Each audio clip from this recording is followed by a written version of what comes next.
Hello friends Odisha शिक्षा दर्पण में आपको पुणी थे स्वागत जनाऊँगी। चलतु टेन करी स्टार्ट करवा आज भिडियो भिडियो में आपण मान एक बड़ इनफर्मेशन नहीं आसी आपणकर मुख्यमंत्री 3000 टंका जो भत्ता आपणकर कही देवे बोली माने आपणकर निर्वाचन समय जो घोषणा करते से नहीं कि बहुत सारा वाद विवाद एवं लोकों मन में देखा देउची नहीं आपणकर जो स्ट्राइक स्टार्ट होता तार नेक्स्ट अपडेट कौन रही बोली मते पूर्व भिडियो बहुत सारा कमेंट आसला से रिक्वेस्ट अनुसार मुझे भिडियो नहीं आसी आपंकर भत्ता जो मौसा मौसी मैंने वेट करें कौ स्टेप नेबा उचित से रिगार्डिंग आम भिडियो कथा चलतु जाना डेरी नक भिडियोटी को स्टार्ट करने पूर्व सर्वप्रथम आपको कही रखी चैनल जदि प्रथम थर पर विजिट कर चैनल को सब्सक्राइब करने को बिल्कुल भूलु ना आदि भत्ता ग्रुप को आप जॉइन होगापी चाहते चैनल डिस्क्रिप्शन में आपको टेलीग्राम रो लिंक मिल टेलीग्राम रे जॉइन करूँ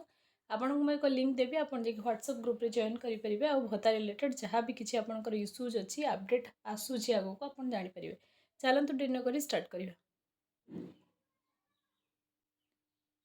आपणकर जो बीजेपी सरकार आपणकर आसिचंती भारतीय जनता पार्टी बीजेपी तार विधानसभा निर्वाचन इस्ताहार लोक मानकर कल्याण अनेक योजना आपणकर घोषणा करथिले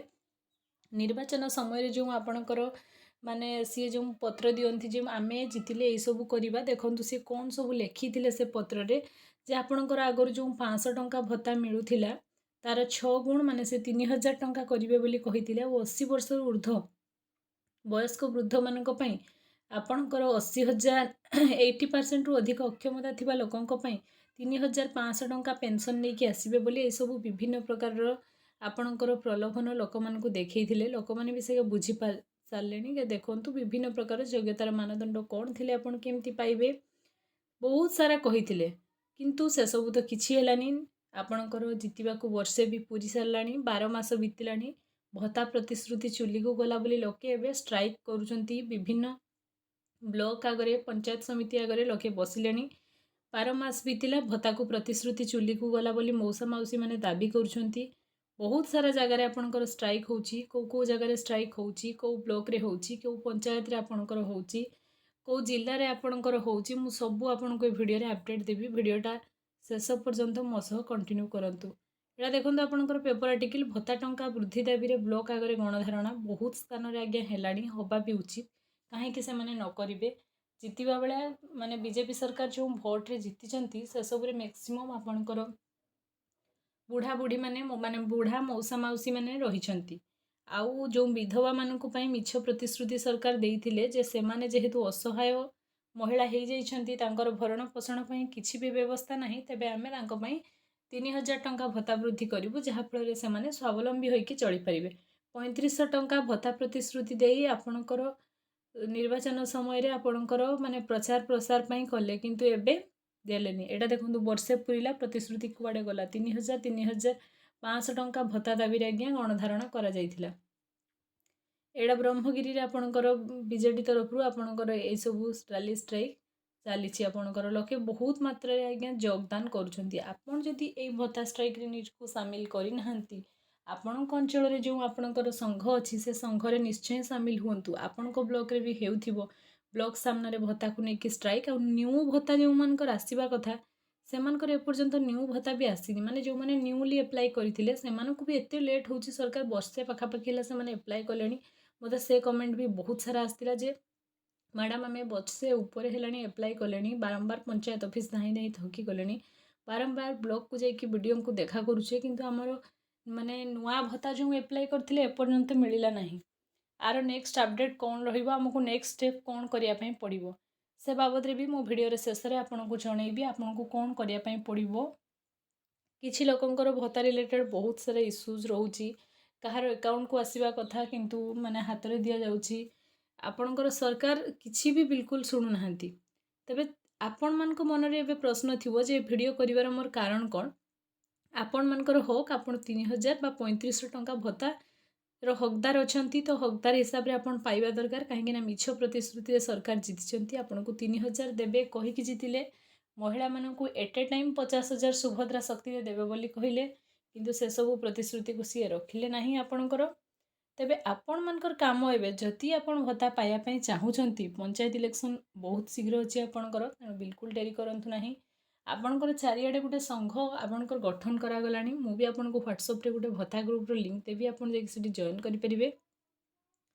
ଭତ୍ତା ରିଲେଟେଡ୍ ଆପଣଙ୍କର ଯେଉଁ ଗଣଧାରଣା 2-3 ଥର ହେଲାଣି, ଏବେ ଲୟାର ପିଏମଜିରେ ଖୁବ୍ ଶୀଘ୍ର ଆପଣଙ୍କର ଭତ୍ତା ରିଲେଟେଡ୍ ଆପଣଙ୍କର ଗଣଧାରଣା ହେବା ପାଇଁ ଯାଉଛି, ତେଣୁ ଆପଣମାନେ ପ୍ରସ୍ତୁତ ରୁହନ୍ତୁ।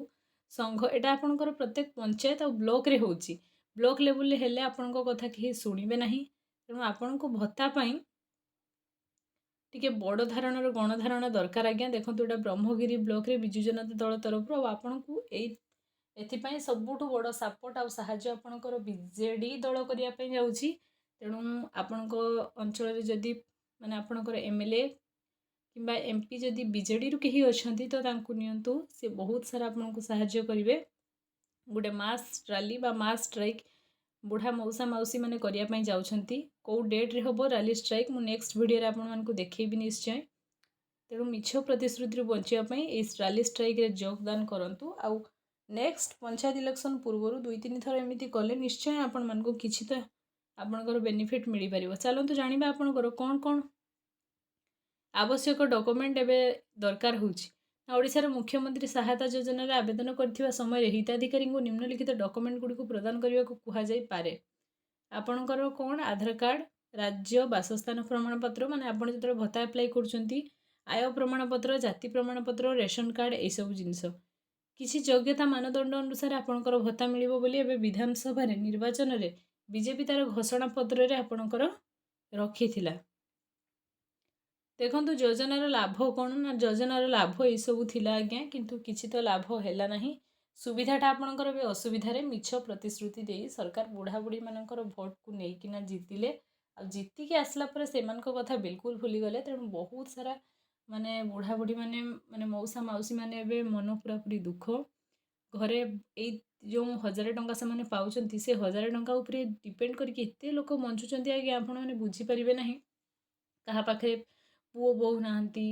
ପୋଷିବା ପାଇଁ ଭରଣା ପୋଷଣ ପାଇଁ କେହି ନାହାନ୍ତି, ସେଇ 1000 ଟଙ୍କାରେ ସେମାନେ ଆପଣଙ୍କର ରେସନ କରିକିନା ଆପଣଙ୍କର ପୁରା ମେଡ଼ିସିନଠୁ ଆରମ୍ଭ କରିକି ସବୁ ଖର୍ଚ୍ଚ ନେଇକି ଚଳାଉଛନ୍ତି। ବିଧବାମାନେ ତ ପୁରା ଅସହାୟ। ଏଟଲିଷ୍ଟ ତ ସେଇମାନଙ୍କ କଥା ସରକାର ଶୁଣିଦେବା ଦରକାର, ଯେ ଯେଉଁମାନେ ଏକଦମ ଅସହାୟ, ଆପଣଙ୍କର 80%ରୁ ଉର୍ଦ୍ଧ୍ୱ ଯେଉଁମାନଙ୍କର ଡିସେବିଲିଟି ଅଛି, ଫିଜିକାଲ ଡିସେବିଲିଟି, ତାଙ୍କୁ ଭତ୍ତା ଦେବେ। ଆଉ 40-50% ଲୋକ ଯିଏ ବି କାମ କରିପାରୁନି, ସିଏ କ'ଣ କରିବ, ସରକାର ଥରେ ଚିନ୍ତା କରିବା ଦରକାର। ତେଣୁ ଆଜିର ଭିଡ଼ିଓକୁ ଏତେ ମାତ୍ରାରେ ଆପଣ ସପୋର୍ଟ କରନ୍ତୁ ଆଉ ସେୟାର କରନ୍ତୁ, ଯେମିତି ସମସ୍ତ ବୁଢ଼ାବୁଢ଼ୀମାନଙ୍କ ପାଖରେ ପହଞ୍ଚୁ, ସମସ୍ତେ ଭତ୍ତାକୁ ନେଇକି ତେଜନ୍ତୁ। ଆଉ ମୁଁ ଯେଉଁ ହ୍ୱାଟ୍ସଆପ୍ ଗ୍ରୁପ୍ ଦେବି ଆପଣଙ୍କୁ ସେଠି ବି ଜଏନ୍ କରନ୍ତୁ। ଆପଣଙ୍କ ପଞ୍ଚାୟତରେ ଗୋଟେ ଏକଜୁଟ ଏକତାର ସହିତ ସମସ୍ତେ ବାନ୍ଧି ହୁଅନ୍ତୁ। ଆପଣଙ୍କ ଗାଁରେ ଯେଉଁମାନେ ବି ଭତ୍ତା ପାଉଛନ୍ତି ସେମାନଙ୍କୁ ଏକଜୁଟ କରନ୍ତୁ, ବ୍ଲକକୁ ଯାଆନ୍ତୁ, ବାରମ୍ବାର ଦାବିପତ୍ର ଦିଅନ୍ତୁ। ପ୍ରତ୍ୟେକ ବ୍ଲକରୁ ଯେତେବେଳେ ଏମିତି ଯିବ, ପ୍ରତ୍ୟେକ ଡିଷ୍ଟ୍ରିକ୍ଟରୁ ଯେତେବେଳେ ଆପଣଙ୍କର ଯିବ, ନିଶ୍ଚୟ ପଞ୍ଚାୟତ ଇଲେକ୍ସନ୍ ପୂର୍ବରୁ ଆପଣମାନଙ୍କ ପାଇଁ କିଛି ତ କିଛି ଶୁଭଫଳ ଆସିବ। ଏହା ଥିଲା ଆଜିର ଅପଡେଟ୍। ଆଜିର ଭିଡ଼ିଓ ଯଦି ଆପଣମାନଙ୍କ ପାଇଁ ଇନଫର୍ମେଟିଭ୍ ହେଇଛି, ଚ୍ୟାନେଲକୁ ସବସ୍କ୍ରାଇବ୍ କରିବାକୁ ବିଲକୁଲ ଭୁଲନ୍ତୁ ନାହିଁ। ଫ୍ରେଣ୍ଡ ସର୍କଲରେ ବହୁତ ସାରା ସେୟାର କରନ୍ତୁ। ସମସ୍ତ ମଉସା ମାଉସୀ ପାଖରେ ଭିଡ଼ିଓ ପହଞ୍ଚୁ, ଯେଉଁମାନେ ଭତ୍ତାର ଉଚିତ ହିତାଧିକାରୀ ଆଉ ତାଙ୍କୁ ମିଳୁନି, ଆଉ ସେମାନେ ଏଇ ଭତ୍ତାକୁ ଦେଖିକି ଆପଣଙ୍କର ଭୋଟ ଦେଇଥିଲେ। ଏହା ଥିଲା ଆଜିର ଅପଡେଟ୍। Thanks for watching.